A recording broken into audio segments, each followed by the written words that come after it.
Bismillahirrahmanirrahim. Assalamualaikum warahmatullahi taala wabarakatuh. Salam. Waalaikumsalam warahmatullahi wabarakatuh. Alhamdulillahirabbil alamin wa bihi nasta'in wa ala umuri dunya waddin wassalatu wassalamu ala asyrafil anbiya'i wal mursalin sayyidina Muhammadin wa ala alihi wa sahbihi ajma'in amma ba'du. Qala Allah ta'ala fi kitabil karim a'udzu billahi minasyaitonir rajim. Bismillahirrahmanirrahim. Inna a'tainakal kautsar fasholli li rabbika wanhar inna syi'anaka huwal abtar. Shadaqallahul azim. Yang kami hormati Bapak Haji Helmi Yusuf MAG dan juga Bapak Ibu para asatizah yang tidak disebutkan satu persatu namun tidak mengurangi rasa hormat atau takzim saya. Alhamdulillah pada kesempatan siang ini ya pasca Hari Raya Idul Kurban atau Hari Raya Idul Adha yang begitu berkah dan juga bahagia yang patut kita syukuri. Walaupun ya saat ini ya masih berada di dalam pandemi ya jamaah ya memang tidak diperkenankan untuk kehadirannya, hanya saja yang diperbolehkan itu hanya panitia ya, supaya tidak terjadi penularan COVID-19, COVID-19. Dan juga alhamdulillah ya momen-momen yang begitu begitu berharga ya bagi kita ya di masa pandemi. Karena ini kan memang sudah tahun kedua ya Idul Adha di masa pandemi. Maka dari itu ya Bapak Ibu para asatiz dan asatizah yang dimuliakan Allah Subhanahu wa taala, kita tetap berikhtiar dan berusaha dalam menjalani ya protokol kesehatan ya anjuran dari pemerintah. Semoga Allah Subhanahu wa taala akan mengangkat penyakit virus-virus yang ada di Indonesia maupun juga yang ada dunia, sehingga kita akan bisa kembali lagi ya, melaksanakan ibadah. Sutria, saya sebentar ya, ada tamu sebentar aja. Oh ya baik. Sehingga kita akan bisa kembali ya yang bagi jamaah yang mau menunaikan ibadah haji ya pergi haji ya secara seperti biasa secara normal, dan juga ya bagi kita ya mungkin di antara kita ada yang belum ke Mekah ya, belum pergi haji. Ya mungkin ya Allah Subhanahu wa taala akan memberikan kemudahan untuk kita semuanya ya. Tidak hanya beribadah haji saja ya, melainkan ya ibadah umroh atau disebutnya haji kecil. Selama di bulan Zulhijjah ini ya hadirin Bapak Ibu yang dimuliakan Allah Subhanahu wa taala, mohon maaf ya. Ya memang ada kabar duka cita ya kemarin dari Ibunda Huzaimah Hidoyanggo yang beberapa waktu yang lalu telah dipanggil oleh Allah Subhanahu wa taala. Karena mungkin ya orang yang meninggal ya di bulan Zulhijjah ini tentunya ya itu akan mendapatkan pahala yang begitu luar biasa sekali ya. Ya sebagaimana mendapatkan pahalanya di bulan Ramadan.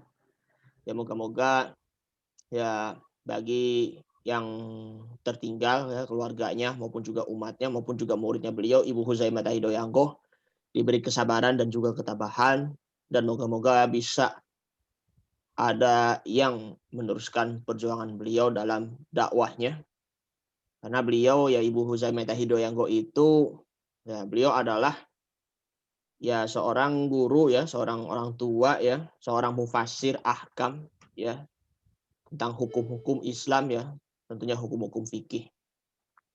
Untuk itu hadirin ibu-ibu dan juga bapak-bapak serta asatiz-asatizah yang dimuliakan Allah, marilah sama-sama kita membaca suratul Fatihah untuk diri kita ya, tentunya semoga kita diberi kesehatan walafiat. Kemudian juga untuk kepada guru-guru kita ya tentunya yang baru saja dipanggil oleh Allah, baik Bapak Lutfi Fatullah maupun juga Ibu Huzaimah Hidoyanggo.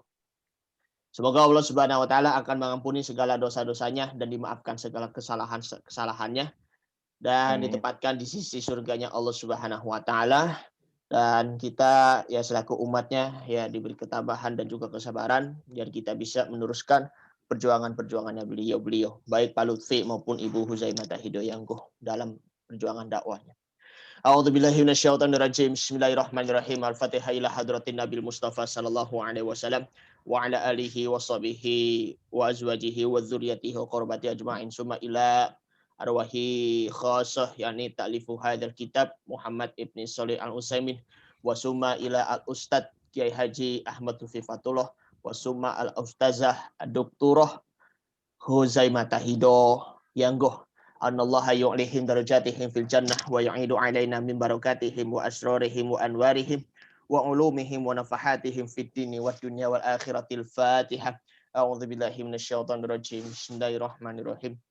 Alhamdulillahirabbil alamin arrahmanir rahim maliki yaumiddin. Iyyaka na'budu wa iyyaka nasta'in ihdinas siratal mustaqim siratal ladzina an'amta 'alaihim ghairil maghdubi 'alaihim waladdallin. Amin. Rabbighfir lana wa liwalidayna. Amin. Baik, kepada Bapak Haji Helmi Yusuf kami persilakan. Alaihi falyatafaddal. Assalamualaikum warahmatullahi wabarakatuh. Waalaikumsalam warahmatullahi wabarakatuh. Wassalatu wassalamu ala Rasulillah ma ba'du. Para bapak, para ibu, para asatizah yang kami hormati, kita bersyukur pada Allah Subhanahu wa taala yang hari ini kita bisa bertemu kembali setelah beberapa hari atau beberapa pertemuan kita liburkan terlebih dahulu karena memang berkait dengan ya hari tasyrik, hari raya Idul Adha dan lain sebagainya, hari Arafah, hari Tarbiyah. Mudah-mudahan yang kita lewati hari-hari tersebut memberikan keberkahan tersendiri bagi kita dari semua amal-amalan yang sudah kita kerjakan. Alhamdulillah, yang hari ini insya Allah kita bisa lanjutkan dan mudah-mudahan sih bisa kita selesaikan nih. Biar minggu depan kita bisa ngelanjutin Bulughul Maram lagi gitu ya. Ya. Baik, kita mulai saja. Bismillahirrahmanirrahim. Asyhadu sadis, syarat yang keenam. Ayat qarasmallahi ta'ala alaiha. Hendaknya orang yang menyembelih itu membaca nama Allah atau bismillah.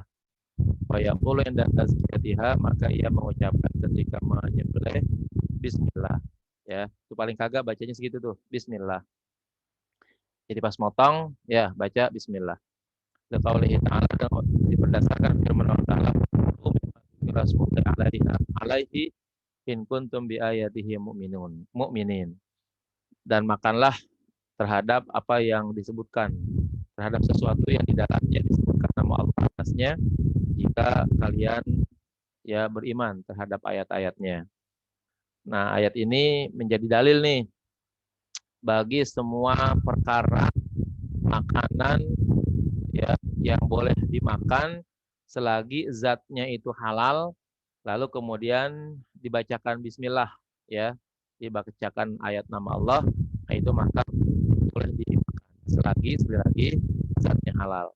Kalau zatnya haram, misalnya minum-minuman keras begitu, babi, anjing, nah itu tetap ya tidak dihalalkan. Nah, yang zatnya halal tapi tidak menyebutkan nama Allah itu bisa jadi haram nantinya tuh. Nah, misalnya menyembelih ya, berdasarkan perintah ayat ini harus menyebut nama Allah. Ketika menyebut nama Allah itu dilupakan, bisa jadi akhirnya ya daging itu katanya menjadi haram. Karena di sini perintahnya dengan menggunakan fi'il amr ya, al-amru lil wujub. Amr itu adalah hukumnya wajib gitu. Ya, efek samping daripada adanya amr itu menjadikan wajibnya sebuah pelaksanaan. Wa qaulun Nabi sallallahu alaihi wasallam, dan berdasarkan sabda Nabi sallallahu alaihi wasallam, ma'an faradam wa dzukira rasulullahi alaihi faqulu ya.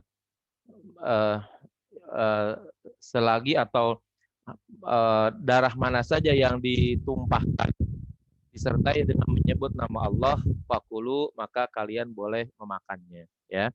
Jadi manakala ada binatang yang disembelih, darahnya itu tertumpah, tapi di dalamnya itu ada pengucapan bismillah, disertai bismillah, maka itu boleh dimakan. Rawahul Bukhari wa ghairuhu, riwayat Imam Bukhari dan selainnya. Nah, bagaimana kalau tidak disebutkan? Fa illam yuzkar ismullahi ta'ala alaihi alam tahilla. Nah, di sini nih ya. Apabila tidak disebutkan nama Allah, maka menjadi tidak halal. Liqaulihi ta'ala, berdasarkan firman Allah Ta'ala, wala taqulu mimma lam yuzkar ismullahi alaihi, dan tidak boleh kalian memakan terhadap sesuatu yang tidak disebut nama Allah. Jadi ini menyebut nama Allah pada makanan, yang pertama ada perintah amarnya. Ada perintah amarnya untuk makan yang disebutkan nama Allah. Terus ada perintah larangannya yang tidak disebut nama Allah. Nah, jadi ada bolak-balik lah bahasanya. Ya, ada amr, ada nahinya jadinya. Kenapa? Ya, kenapa yang tidak disebutkan nama Allah dilarang? Wa innahu lafisqun, karena yang demikian itu bagian daripada kefasikan. Wa inna syayatin la yuhuna ila auliyaihim, dan bahwasanya setan itu saling membisikkan kepada teman-teman mereka. Dilukum, agar kalian bertengkar. Wa in ata'tumuhum innakum la musyrikun. Jika kalian mentaati mereka, sungguh kalian betul-betul adalah orang-orang yang mensekutukan Allah. Nah, dengan demikian maka perintah membaca bismillah dan memakan makanan yang dibacakan bismillah itu ada. Kemudian larangannya adalah tidak boleh memakan sesuatu yang tidak disebutkan nama Allah. Nah, jadi ini penting banget. Wala farqa baina ayyutraka smullahi 'alaiha 'amdan ma'al ilmi aw nisyanan aw jahlan. Sama saja atau tidak ada bedanya dalam hal meninggalkan menyebut nama Allah itu sengaja padahal tahu, atau lupa atau tidak tahu, ya, berdasarkan umumnya ayat ini. Jadi kalau seandainya ada orang sengaja meninggalkan tidak mengucapkan bismillah padahal dia tahu, tuh, maka haram jadinya. Atau dia lupa menyebutnya, atau dia tidak tahu menyebut baca bismillah. Nah, maka itu juga menjadikan tidak bolehnya daging sembelihan tersebut dimakan gara-gara tidak membaca bismillah. Wali anna Nabi sallallahu alaihi wasallam ja'ala tasmiyata syaratan fil halli, ya, atau fil halli. Dan karena Nabi menjadikan membaca bismillah itu adalah sebagai syarat di dalam halalnya benda yang disembelih tersebut. Wasyartu la yasbutu binisyan wal jahli, dan syarat tidak bisa gugur gara-gara lupa atau gara-gara tidak tahu atau gara-gara bodoh. Nah, jadi kalau gitu wajib tuh baca bismillah supaya menjadikan binatang yang disembelih tersebut menjadi halal. Wali annahu law azhaqa ruhaha bighairi inharidam nasyan au jahilan. Dan sesungguhnya bahwa ruh yang lepas tanpa ada pengaliran darah, ya, karena lupa atau karena tidak tahu, lam tahilla, maka yang demikian itu tidak halal. Fakadzalika idza tarakat tasmiyah, dia tidak mengucapkan bismillah. Di anal kalam fihi ma wahidun, karena ucapan pada kedua posisi tersebut adalah satu, min mutakallimin wahidin, dari pembicara yang satu. Fala yutajahud tafriq, maka tidak diperlukan adanya pembedaan. Nah, jadi para bapak, para ibu sekalian, mungkin ini nanti akan ada perbedaan mazhab, ya. Seingat saya, mazhab Syafi'i itu membaca bismillah itu hukumnya sunnah, ya. Artinya kalau sunnah kan boleh ditinggal tapi makruh, gitu, ya, tidak haram, gitu. Tapi menurut mazhab yang dipegang oleh Syekh Utsaimin, mazhab Hanafi ini kelihatannya, itu membaca bismillah menjadi wajib karena ada perintah, ya, dari Allah dan juga dari Nabi. Nah, atas demikian maka kita mau ambil yang mana? Saya kira sebagai tindakan hati-hati, maka setiap orang yang motong itu harus mengucapkan bismillah, ya. Jangan sampai lupa, karena ditinggal menurut mazhab Syafi'i itu menjadi makruh, ditinggal menurut mazhab Hanafi itu bisa menjadi, ya, haram makanannya, disebabkan karena tidak dibacakan bismillah di situ. Baik, wa idza kana mudaki akhrasa, kalau seandainya orang yang menyembelih itu adalah bisu, la yastati untuk bi tasmiyati, dia tidak bisa mengucapkan bismillah, kafathul isyaratu dallah liqaulihi ta'ala, maka cukup baginya isyarat yang menunjukkan atas dibacakannya bismillah, ya. Liqaulihi ta'ala, berdasarkan firman Allah Ta'ala, fattaqullaha mastata'tum, bertakwalah kalian sesuai dengan kemampuan. Wasma'u wa ati'u, dengar dan taatilah. Wa anfiqu khairal li anfusikum, dan berinfaklah karena yang demikian itu lebih baik bagi kalian. Wa may yuqashuha nafsihi fa ulaika humul muflihun, siapa saja yang dijaga dirinya dari sikap bakhil, maka yang demikian itu adalah orang-orang yang beruntung. Jadi kata-kata fattaqullaha mastata'tum itu memberikan jalan keluar bagi orang yang bisu, ya, untuk membaca bismillah sesuai dengan isyarat yang dia bisa. Kalau yang menyembelih itu adalah orang yang bisu, ya. Tapi ya diupayakanlah kalau bisa yang nyembelih adalah orang yang sehat, orang yang normal seluruh anggota tubuhnya, ya.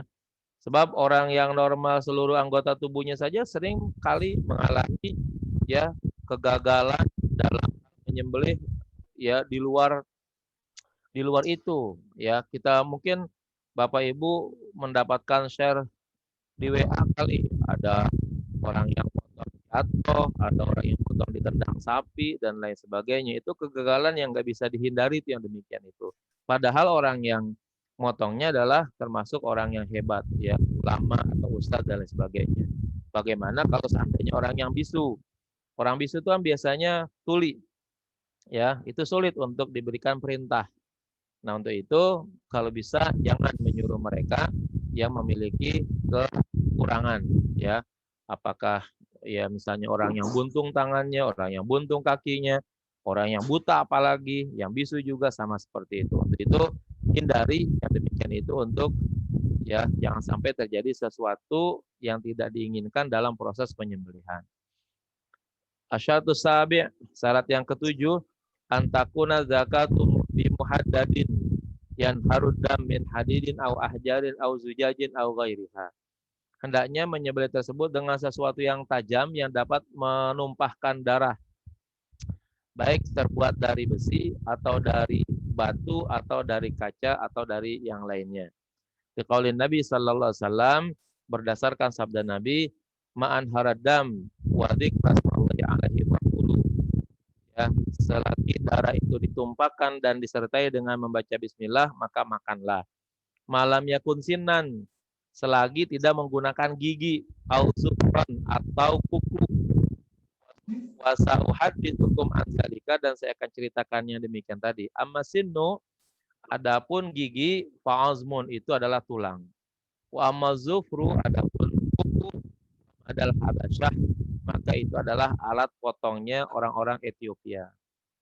Jadi gini, memotong hewan sembelihan harus dengan benda yang tajam. Apa saja boleh sebenarnya. Yang penting tajam supaya proses penumpahan darah dan hilangnya ruh itu lebih cepat.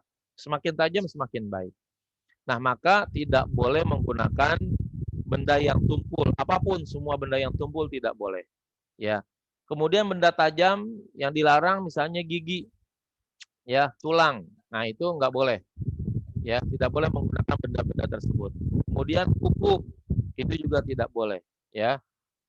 Katanya kuku itu adalah alat potong dari orang-orang Habasyah, orang-orang Ethiopia. Nah, ini tidak diperkenankan untuk dijadikan sebagai alat sembelih karena sangat dikhawatirkan ya pada benda-benda yang tumpul tersebut nanti akan menjadikan proses lamanya ya pecah atau putusnya alat-alat yang segera mematikan binatang tersebut. Dengan demikian maka binatang akan menjadi tersiksa begitu. Rawahul jamaah. Walil Bukhari fi riwayatin, dan bagi Imam Bukhari ada lagi satu riwayat ghairus sinni wa zuhri. Ya, selain gigi dan kuku. Fa inasina azmun, karena gigi itu adalah tulang, wa zufru madal habasyah, dan kuku adalah alat pisaunya orang-orang Ethiopia, ya, orang Afrika. Wa fi sahihain, dalam sahih Bukhari Muslim, anna jariyatan li Ka'ab bin Malik, bahwa pembantu milik Ka'ab bin Malik radhiyallahu anhu kana tar'a ghanaman lahu. Ya, ia mengembala kambing milik Ka'ab bin Malik. Bisa lain terkena penyakit di apa namanya disengat ya. Fa absarat di syatin minal ghanam, maka ia melihat ya salah satu daripada kambing mautan, hampir mendekati kematian. Maka sarat hajaran, lalu ia memecah batu pada bahat habihi, lalu ia menyembelih dengan batu tadi. Ya, menyembelih satu kambing yang tersengat tadi itu. Pada karu dalika lin Nabi sallallahu alaihi wasallam fa amarahum bi akliha, maka mereka menceritakan yang demikian tadi di hadapan Nabi, lalu mereka diperintahkan untuk boleh memakannya.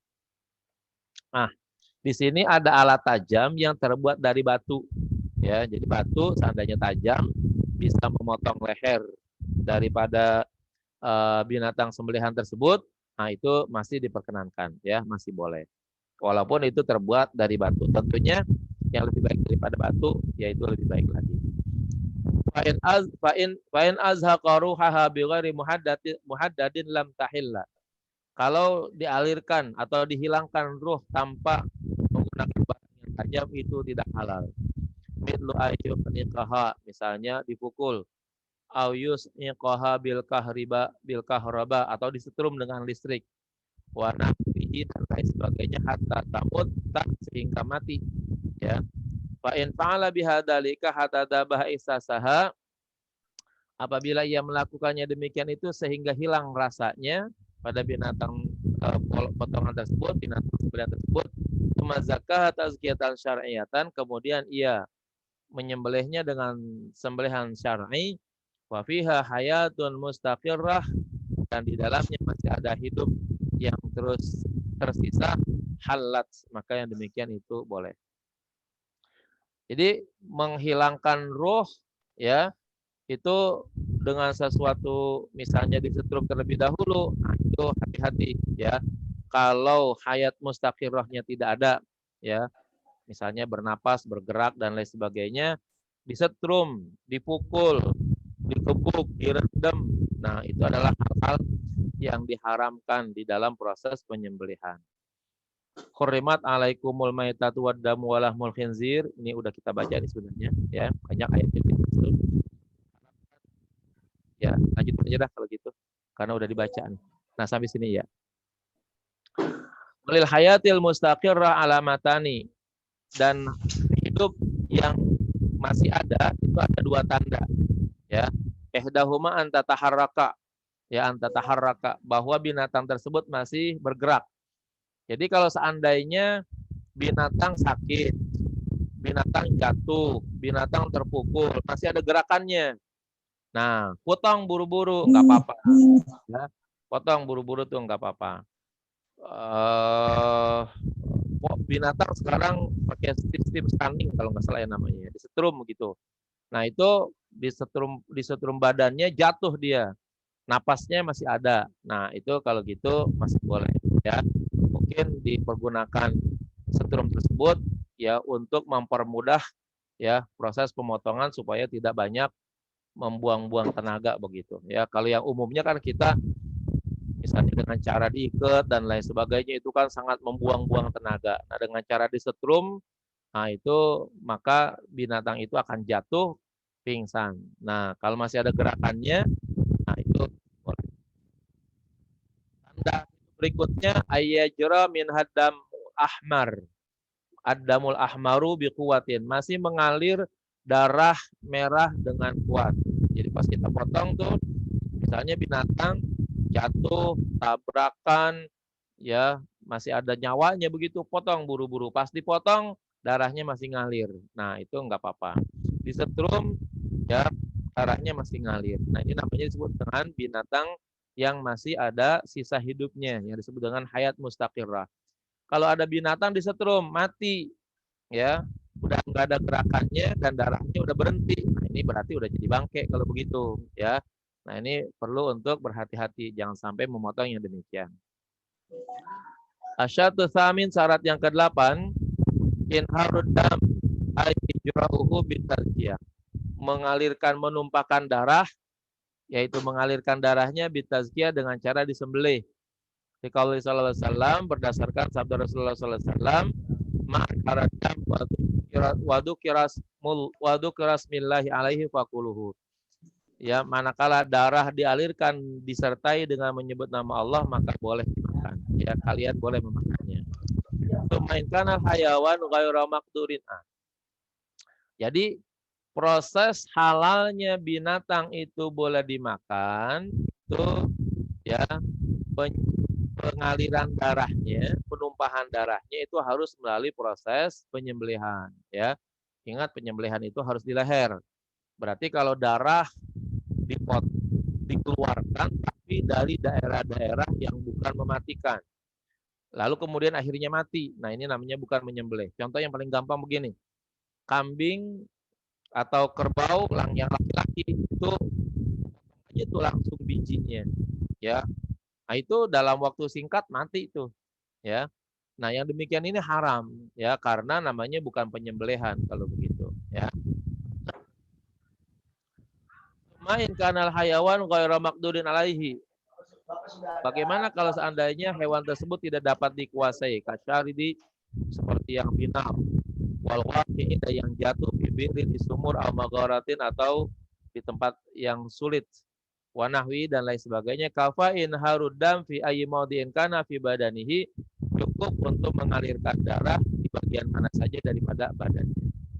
Wal aula, yang utama, ayataharramakan asra izhaqan li ruhihi, yang utama itu untuk memperhatikan yang paling cepat untuk menghilangkan ruhnya.